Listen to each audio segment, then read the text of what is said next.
ये तो आपकी वास्तविकता है। आपकी इच्छा क्या है कि हम ज्ञानी रहें, हमारे अंदर जड़ता ना रहे, तो ये आपकी स्वाभाविकता है। आप हैं ही चेतन स्वरूप, आप चिदात्मा हैं। आप चाहते हैं कि हम सदैव सुखी रहें, तो सचमुच आप आनंद स्वरूप हैं। आपके स्वरूप में जो आपकी वास्तविकता है उसमें कभी दुख का प्रवेश संभव ही नहीं है। ये वास्तविकता है। इसलिए ये कोई आपका पागलपन नहीं है, ये कोई बीमारी नहीं है, और ये सबकी इच्छा है। तो इस इच्छा की पूर्ति शरीर के अभिमान के साथ संसार की वस्तुओं को प्राप्त करके करने का जो उल्टा प्रयास है और उससे मिलने वाली अशांति है, उस अशांति से आप बच जाते हैं, आपकी दिशा सही हो जाती है। क्योंकि आप जान लेते हैं कि वास्तव में मैं जो हूं, मैं जो आत्म चैतन्य हूं, आत्म रूप से मैं न तो मरने वाला हूं, न मुझ में जड़ता है, और न मुझ में तीन काल में कभी दुख की संभावना है। इस बोध को प्राप्त होते हैं, और इस बोध के आने से फिर मस्ती आ जाती है कि फिर इस मस्ती का फलन क्या है कि फिर समाज में आप अपने धर्म कर्तव्य का सहज रूप से पालन करते हैं। फिर आप फंसते नहीं हैं, आप वासना के जंजाल से, कामनाओं के जंजाल से मुक्त हो जाते हैं, मूल्यजीवी हो जाते हैं। सहज मूल्य जीवन, मूल्यात्मक जीवन, ये आपका स्वभाव हो जाता है। ध्यान देना, ये लाभ है उसका। अब कोई कहे कि जिसने आत्मा को जान लिया उसका आत्मा तो अजन्मा है, और जिसने आत्मा को नहीं जाना उसका आत्मा तो अजन्मा। तो सबका आत्मा है। वो 100 बार जन्म ले, 100 बार मरे, तो भी आत्मा न जन्मता है न मरता है, वो तो जस का तस रहता है। हम यहाँ पर 100 बार एक पंडाल बनाएं, फिर दूसरा बनाएं, फिर तीसरा बनाएं, तो भी आकाश का कुछ हम बिगाड़ ना पाएंगे। हम नए नए पंडाल बनाते रहें, नए नए बिगाड़ते और पुराने बिगाड़ते रहें, तो आकाश का हम क्या बिगाड़ लेंगे? कोई पंडाल उसके भीतर का आकाश जान ले कि मैं महाकाश हूं, तो ये उस आकाश की मस्ती होगी। ध्यान देना। तो तुम जान लेते हो कि मैं आत्मा हूं, तो ये तुम्हारी मस्ती है, नया कुछ नहीं। और नया कुछ नाशी होगा, याद रखना। अविनाशी तो वही हो सकता है जो सदा रहने वाला है। ये तुम्हें कुछ नया मिले तो नया तो खो जाएगा, कुछ बाहरी मिले तो बाहरी तो खो जाएगा। ध्यान देना।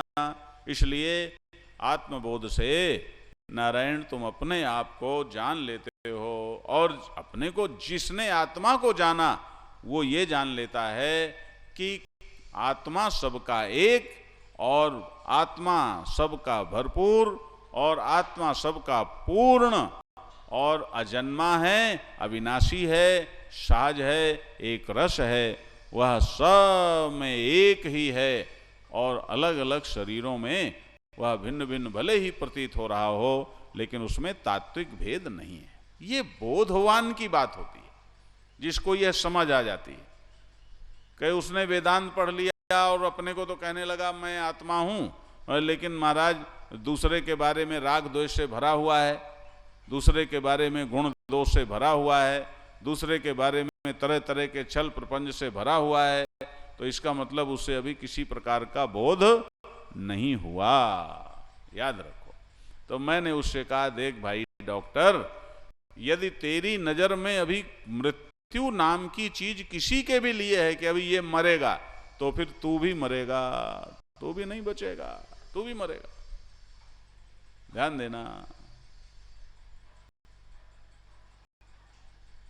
और यदि तुझे पता लग गया है कि तू नहीं मरेगा, तो फिर ऐसा थोड़ा है कि तेरा आत्मा कोई और मसाले वाला है और किसी का आत्मा कोई और मसाले वाला है।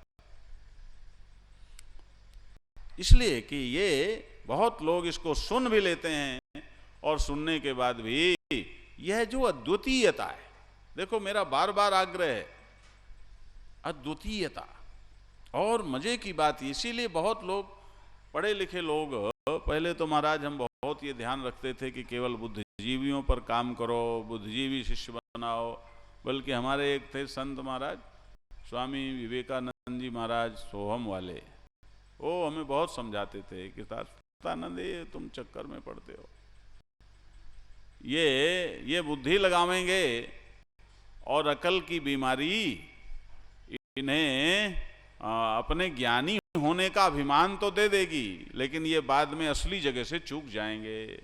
यही होता है, उन्हें लग जाता हम तो ज्ञानी हो गए, हम जान गए अध्यात्म है, और बस वो उल्टा एक नए ढंग का अभिमान आ जाता है। भैया मेरे, अद्वितीयता अद्वितीयता अद्वितीयता, अभेद अभेद अभेद, अद्वैत अद्वैत अद्वैत, ध्यान दो, यह अपेक्षा है, यह साक्षात अपरोक्ष है। ध्यान देना कि एक तो हुआ प्रत्यक्ष, ध्यान से सुनो जरा, प्रत्यक्ष क्या हुआ कि जैसे मैं आपको अपनी आंख से देख रहा हूं, अक्षम प्रति आंख से देख रहा हूं, ये प्रत्यक्ष हुआ। और एक हुआ परोक्ष, जैसे मेरे सामने आप बैठे हैं, ये प्रत्यक्ष है। और जैसे मुझसे कोई स्वर्ग की बात करे, नरक की बात करे, तो वो प्रत्यक्ष नहीं है, वो परोक्ष है, उसके लिए शास्त्र प्रमाण है, वो परोक्ष है।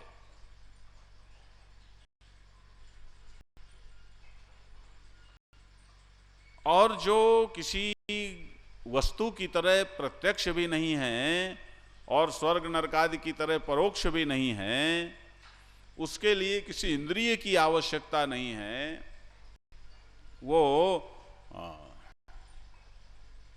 अपने आप में बिना किसी माध्यम के वो हमारे संज्ञान में है, हमारा संज्ञान ही है, तो वो अपरोक्ष है। लेकिन जब वही अपरोक्ष प्रत्यगात्मा, वही अपरोक्ष साक्षी अद्वितीयत्व को उपलब्ध, सब में एक, अद्वितीयता का मतलब सब में एक, अभेद भाव का जब दर्शन होता है, तो वो साक्षात अपरोक्ष है। ये अनिवार्य है, ये है अंतिम सीढ़ी, जिसके लिए नारायण पूर्ण गुरु कृपा। और गुरु कृपा क्या है कि गुरु कृपा ये है कि वो तुम्हारी पीठ थपथपावें, गुरु कृपा ये है कि वो तुम्हें सुनावें। अरे बाबा, ये गुरु कृपा है, ठीक है। असली गुरु कृपा वो आपके ऊपर, आपके मार्ग देने के ऊपर है। ध्यान देना कि वो मार्ग क्या है कि जिस क्षण तुम अहम शून्य हुए, परिच्छिन्न अहम वृत्ति की शून्यता, अंतःकरण की शुद्धि और गुरु कृपा का विस्फोट, गुरु कृपा का जागरण, ये एक साथ घटता है। मैंने आपसे कहा था कि तत्व ज्ञान के अव्यवहित पूर्व क्षण में अंतःकरण की शुद्धि और निरहंकारिता होनी चाहिए। अंतःकरण की शुद्धि वही चीज कहलाती है और अहंकार शून्यता भी वही चीज कहलाती है, क्योंकि अहंकृति सापेक्ष जो आपके अंदर एक सीमित वृत्ति बनती है ना, मैं ये हूं, मैं ये हूं, मैं ये करने वाला हूं, इसी का नाम अहंकार है। अहम नहीं मिट सकता कभी भी। तो जिस क्षण ये अहंकार मिटता है, इस अहंकार का मिटना, इसी का नाम निर्मलता है, इस अभेद का नाम ही निर्मलता है। अब महाराज लोगों की तो ऐसी ना समझ रहती। मुझे एक घटना याद आ गई। नारायण, हम अमेरिका में थे, कहाँ थे अभी समय ध्यान में नहीं आ रहा। तो एक भगत हमें लेने आए तो हम उनके साथ जा रहे थे। आज हमें ये अमेरिका की बात इसलिए ध्यान आई कि आज एक अमेरिका से फोन आया, न्यू जर्सी से, और बोले हमें डीवीडी मंगानी है, पैसा कहाँ भेजे। मैंने कहा यार कहाँ से बोल रहे हो बेटा तुम? बोले हम तो अमेरिका से बोल रहे हैं। अरे मैंने कहा अमेरिका से तुम कहाँ पैसा भेजते फिरोगे, तुम टीवी में देखो क्या लिखा है। कह अरे बोले उसमें तो ये लिखा है। अब मैंने कहा ये तो तुम्हारे ये राशि तो तुम क्या वहाँ से कैसे भेजोगे? हम अमेरिका आए तो पता लगा के तुम कोशिश करेंगे कि यदि ये लोग कुछ लोग ये मंगाएंगे, ये लोग बनाएंगे तो हो सकता है हम वहाँ भी ले आएं। तो हमें इसलिए याद आ गई। तो नारायण वो आया मुझे लेने कि महाराज हम हमारे घर चलो भोजन करने। अब हम उसकी गाड़ी में बैठ गए तो वहाँ तो जरा साफ सुथरा जरा मज़ेदार मामला रहता है। तो वो सड़क संयोग से सीधी सड़कें रहती हैं तो काफ़ी दूर तक की कई बत्तियां दिखते हैं शहर के अंदर से। हाईवे में तो कोई लाल बत्ती होती नहीं, लेकिन शहर के अंदर तो बहुत लाल बत्तियां रहती हैं ना, कई चौराहे रहते हैं तो बत्तियां दिखती हैं। तो जब जैसे जा रहे हों, हम जा रहे थे, उसके साथ उसके बगल में बैठे थे, तो वो हरी बत्ती दिखी तो मैंने उसको कह दिया अब न चूक चौहान। उसने थोड़ी स्पीड उसने भी बढ़ाई। मैंने कहा बढ़ा ले बेटा बढ़ा ले, ताकि निकल जाए, नहीं तो देर हो जाएगी, फिर रुकना पड़ेगा। तो मैंने कहा अब ना चूक चौहान। फिर और आगे गए तो अगली हरी बत्ती आई तो मैंने कहा देख फिर हरी मिल गई, अब ना चूक चौहान। तो मैं अब ना चूक चौहान, अब ना चूक चौहान मैंने कई बार कहा, हर हरी, और संयोग से हरी ही बत्ती मिलती चली गई। अब देखो लोगों की बेवकूफ़ी देखो, हमें बिठा के जा रहे हों, किसी साधु को बिठा के जा रहे हो, हरी बत्ती मिल जाए तो कह देंगे महाराज आपकी कृपा से मिल गई हरी बत्ती। अब हम हरी बत्ती ऑन करने गए हैं वहां। अब बेवकूफ़ी देखो। ये ज्यादातर जो चेले अपने को बुद्धिमान समझते हैं ना, ये बेवकूफ़े होते हैं महाराज, याद रखना। उन्हें कुछ मिल तो सकते ही नहीं गुरु से, सवाल ही नहीं पैदा होता। अरे बुद्धिमान समझो, हम ये नहीं कहते कि बुद्धिमान न समझो, लेकिन बुद्धिमान जरा इस दृष्टि से समझो ना कि ये संसार का खेल क्या है, कैसे हम सत्य की दिशा में ऐसे बढ़ें कि जहां राग और द्वेष ये दोनों चले जाएं, अच्छा और बुरा दोनों निपट जाएं, उससे मुक्त होने की दिशा में बुद्धिमानी का चिंतन करो। गुण दोष दोनों से मुक्त होने की दिशा में बुद्धिमानी का चिंतन करो। तो महाराज हम कहें अब न चूक चौहान, अब न चूक चौहान, अब न चूक चौहान। अब वहां हम गए, जब उसके घर में बैठ गए, अब महाराज सब ऐसे ऐसे एक दूसरे की तरफ देखें, बड़े मुस्कुराएं, ऐसे ऐसे करें। तो हमने कहा क्या बात है? तो एक आया, बोले महाराज आप इतने सिद्ध संत हैं, ये तो हमें पता ही नहीं था। इतने सिद्ध संत तो हमने ऐसे जाने थे, आप तो त्रिकालज्ञ हैं। मैंने कहा अच्छा मैं त्रिकालज्ञ हूँ यार, मुझे भी पता नहीं था। अच्छा तो बहुत बढ़िया बात है। तो बोले कि ये बताइए आपको कैसे पता लगा कि हम लोग चौहान हैं? मैंने कहा तुम लोग चौहान हो? अब हमारे साथ एक और था पुराना भगत, जिसने उनको कहा था कि इनको अपने घर बुलाओ। कुछ भक्त लोग होते हैं ना जो जरा प्रचार में सहयोग करते हैं, इधर उधर लोगों के पास ले जाते हैं, तो वो हमें संकेत करे कि जरा सावधान, पोल पट्टी खोल मत देना अपनी। तो मैं समझ तो गया, लेकिन मैं तो जरा उल्टी खोपड़ी का हूं, मैं बहुत बुद्धिमान नहीं हूं, याद रखना। जिस बुद्धिमान को लोग बुद्धिमान समझते हैं वो बुद्धिमान नहीं। तो मैंने कहा अच्छा तुम लोग चौहान हो? बोले नहीं महाराज आप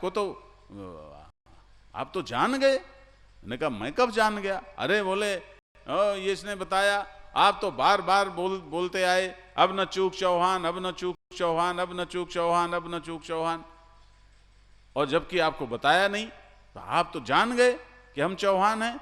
अरे मैंने कहा भाई तुम्हें बड़ा भारी भ्रम है। मैंने कहा मैं ऐसे नहीं जान गया, सच्ची बात यह है, और मैंने पृथ्वीराज चौहान की कथा सुना दी कि सच्ची बात यह है भाई कि मैं तो हिंदी का भी व्यक्ति रहा हूं ना, तो वो पृथ्वीराज चौहान को मोहम्मद गोरी जब कैद करके ले गया था तो वो उसने उस पृथ्वीराज चौहान की आंखें फोड़ दी। चंदवरदाई उनके कवि थे, वो वहाँ गए और वहाँ जा कर के और उन्होंने बदला लेने की दृष्टि से अपनी बुद्धिमत्ता का जरा प्रयोग किया और उन्होंने मोहम्मद गोरी से कहा कि हमारे जो राजा जो हैं ये तो महाराज शब्दवेदी हैं, ये ध्वनि पर तीर चलाते हैं। मैंने कहा ऐसा हो ही नहीं सकता। अरे हो कैसे नहीं सकता, आप प्रयोग करके देख लो। कि ठीक है, कैसे नहीं, ये राजा हैं और महाराज कई बार तो हारा हुआ था, ये राजा हैं, यदि आपको प्रयोग करना है तो आप स्वयं सिंहासन पर बैठिए और ये इनके हाथ में धनुष दीजिए, बाण दीजिए और ये देखिए कि ये आप कहीं भी आवाज करिए ये तीर चलाते हैं कि नहीं। तो वो जो मोहम्मद गोरी था वो बैठ गया बड़े ऊंचे सिंहासन पर और पृथ्वीराज चौहान तो बंदी बना लिया था महाराज, आंखें भी फोड़ डाली थी। देखो हमारे राजाओं ने कुछ भी उनका हुआ हो लेकिन मूल्य नहीं छोड़े, याद रखना। इसीलिए आज भी हम उनका आदर करते हैं। पृथ्वीराज चौहान क्षमा मांगी, मोहम्मद गोरी ने तो क्षमा कर दिया। अब ठीक है, उसने धूर्तापूर्वक किया तो आज भी वो आईने में शर्माएंगे और आज भी हम सीना तान के कहेंगे कि हमारे पृथ्वीराज सिंह चौहान श्रेष्ठ हैं, सच्चरित्र हैं। उन्होंने अपने जीवन में कुछ भी किया हो लेकिन उन्होंने अपना नारायण नैतिक जीवन मूल्य नहीं छोड़ा। हमें गर्व है। महाराणा प्रताप चाहे जब चाहते अकबर को समाप्त कर देते लेकिन उन्होंने नारायण कोई छल नहीं किया, इसका हमें गर्व है। नुकसान उठाया लेकिन फिर भी हमें गर्व है। तो खैर वो विषय तो अलग है। तो मैंने कहा वहां पर वो चंदवरदाई जो कवि थे उन्होंने एक कविता पढ़ी, 4 बांस 24 गज अंगुल यष्ट प्रमाण, ताऊ पर सुल्तान है अब न चूक चौहान। और उन्होंने ये कविता पढ़ी और इस कविता के माप से ही पृथ्वीराज चौहान ने अपना धनुष उठाया और मोहम्मद गोरी का काम तमाम कर दिया। मैंने कहा उस समय मैंने कहा उसने कविता पढ़ी थी अब न चूक चौहान, तो मैं देखता था कि हरी बत्ती सामने है, लाल ना हो जाए तो मैं कहता था अब न चूक चौहान, थोड़ा तेज गाड़ी चला तो निकल जा, तेज गाड़ी चला तो निकल जा। इसलिए मैं कह रहा था, मुझे नहीं पता कि तुम चौहान हो या क्या हो। अब महाराज वो तो फिर उनका मुंह लटक गया, देखो मुंह लटक गया। अब बाद में वहां से जब भोजन करके लौटे तो वो बोला है उनका जो हमें ले गया था कि मैं ही ले जाता हूं गाड़ी, फिर तुम लोग ले लेना, तुम काहे जाओगे, रात हो गई थी। इतना नाराज हुआ वो, बोले गुरुजी आपको क्या पड़ी थी ये सुनाने की चंदवरदाई की कविता, वो तो आपको सिद्ध मान रहे थे, वो सारे के सारे लोग आपसे दीक्षा लेने वाले थे, आपको इतने $1000 की भेंट करने वाले थे, बहुत बड़ी फैमिली है, बहुत पैसे वाले हैं और आपने सब नुकसान कर दिया। आपको किसने कहा था कि आप ये बताइए? बड़ा नाराज हुआ। मैंने कहा मुझे मालूम था, लेकिन क्या देखो किसी ने कुछ नहीं किया, बस भोजन करके चले आए और कुछ भी कोई क्या फायदा हुआ। मैंने कहा बेटा ऐसे मूर्ख यदि चेले बन भी जाते तो हम क्या करते ऐसे चेलों का, ये बन भी जाते तो क्या होता, वो कुछ दे भी देते तो क्या होता। अरे उन्हें समझना चाहिए कि जिस साधु को सिद्ध होने का सम्मान मिल रहा है, यदि वो सच्ची बात बता करके अपने उस सम्मान को नकार रहा है तो ये साधुता की दृष्टि से ज्यादा अच्छा है या चुपचाप चुप रह करके और उस सिद्धि का आनंद लेना ये ज्यादा अच्छा है। बाद में उसने उसको स्वीकार किया कि नहीं आप बिल्कुल ठीक कहते हैं। तो बंधुओं माताओं, ये है मामला। जरा ये जो बुद्धिमत्ता है, इस बुद्धि के कीड़े के चलते कई बार लोग किनारे तक पहुंचकर ठहर जाते हैं। अंतिम बात बस यही का क्या कि सुनने के बाद भी बहुत लोग उसको समझ नहीं पाते, उसका तत्व नहीं जान पाते। और तत्व जानने का मतलब क्या है? एक ही मतलब है कि तत्व एक है। ना सतो विद्यते भावो, ना भावो विद्यते सतः। उभयोरपि दृष्टवंतस्तुनयोस तत्वदर्शिभिः ही कि सत और असत दोनों का अंत जहां है, दोनों के पार जो है वह तत्व है, और वह जो तत्व है वह सब में एक है। तत्व की दृष्टि से ईश्वर और जीव में भी भेद नहीं है। जन्म कर्म च मे दिव्यमेवं यो वेति तत्वतः, गीता में ही आएगा, त्यक्त्वा देहम पुनर्जन्म नैति मामेति सो अर्जुन।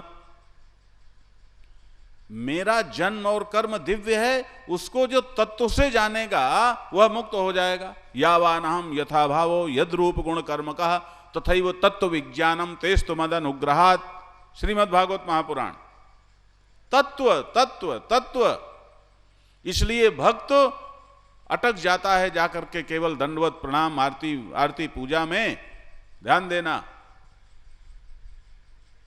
और ज्ञानी अटक जाता है केवल तुम पद का भी नारायण उसने यदि अनुसंधान कर लिया तो उसको लगता है कि मैंने तो ब्रह्म ज्ञान प्राप्त कर लिया। अरे बाबा, अभी कसर रह गई। केवल तुम पद से काम नहीं चलेगा, तुम पद के साथ साथ तत्पद का भी अनुसंधान करो। तत्पद और तुम पद दोनों के सहज ऐक्य, सहज अद्वैत, उस अद्वितीयता में अपने को प्रतिष्ठित करो। जब वह अखंडार्थ धी, हमारे गुरुदेव कहते थे कि अखंडार्थ धी अनिवार्य, जब तक यह ना आवे तब तक कैसे बात बनेगी। एक दूसरा बचा ही नहीं, हम न तुम दफ्तर गुम, याद रखना। इसलिए बहुत लोग आश्चर्य की तरह इसको सुन करके भी, देख करके भी, बोल करके भी समझ नहीं पाते, समझने में चूक रह जाती है। और यह जो चूक है ना, इसके कारण ही फिर अरे महाराज याद रखना, यदि केवल तुम पद का अनुसंधान हो गया, ठीक है, अपनी आत्मा को जान लिया तुमने, ब्रह्मज्ञानी हो गए, तो यह ब्रह्म ज्ञान जो अद्वितीयता की, सहजता की प्रतिष्ठा से वंचित रहता है, यह ब्रह्म ज्ञान कई बार ब्रह्मज्ञानी को स्वच्छंद बना देता है। वो समाज में और ज्यादा गड़बड़ करते हैं, ध्यान देना। इससे अच्छे तो अज्ञानी है जो कम से कम पाप को तो डरते हैं। उन्हें यह हो जाता हम तो अकर्ता हैं, हम चाहे कुछ करें, असी ब्रह्म तुसी ब्रह्म। मैं खरा बोलता हूं, मैं साफ कहता हूं। इसलिए बंधुओं माताओं, भगवान कहते हैं कि बहुत लोग इसको नहीं समझ पाते, कसर रह जाती है। और न समझना कहां है? यही है अद्वितीयता, तात्विक ऐक्य। अच्छा देखो, तुम यहां जितने बैठे हो, सबके शरीरों में पृथ्वी देखो तो एक, जल देखो तो एक, अग्नि देखो तो एक, वायु देखो तो एक, आकाश देखो तो एक, चेतना देखो तो एक। यह एकत्व जब तुम अनुभव करोगे तो यह तात्विक हुआ, यह तत्व की समझ हुई। यह चाहिए, केवल सुनने सुनाने से, पढ़ने पढ़ाने से बात नहीं बनेगी, ध्यान देना। देहि नित्यमवध्योयम देहे सर्वस्य भारत तस्मात् सर्वाणि भूतानि न तुम शोचितुमर्हसि। अब देखो, भगवान अर्जुन से कहते हैं कि अर्जुन, तुझे शोक हो रहा है ना,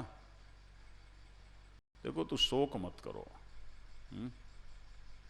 शोक मत करो। दरअसल ये जो भगवान है ना, ये आपका शोक पसंद नहीं करते।